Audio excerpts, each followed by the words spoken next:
Welcome to our channel. Today we how to log into SendGrid. Quick tutorial step by. To log into SendGrid, first, open your web browser. In the address bar, type www.sendgrid.com and press enter. Once the SendGrid homepage loads, locate the login button at the top right corner of the screen. Click on the login button. You will be redirected to the login page. Here, enter your registered email address in the first field. Next, input your password in the second field. If you want to stay logged in on this device, check the Remember Me box.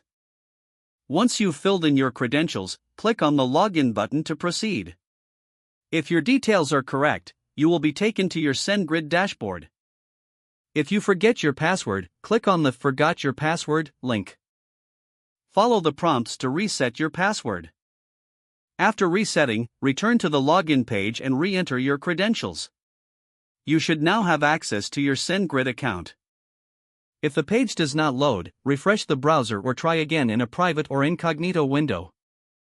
Make sure you are using the correct email address, then retype it carefully to avoid small typos.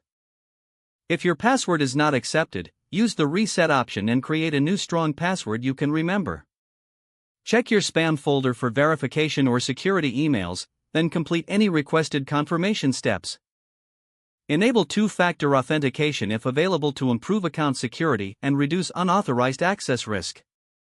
After signing in, review your profile details so your contact information and settings are accurate and current. If you see an error message, note it down and try again after restarting your device and internet connection. Log out when you finish, especially on shared devices, to keep your account and payment information secure.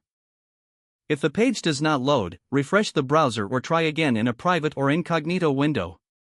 Make sure you are using the correct email address, then retype it carefully to avoid small typos. If your password is not accepted, use the reset option and create a new strong password you can remember. Check your spam folder for verification or security emails, then complete any requested confirmation steps. Enable two-factor authentication if available to improve account security and reduce unauthorized access risk. After signing in, review your profile details so your contact information and settings are accurate and current. Don't forget to like this video and subscribe to our channel for more step-by-step tech guides.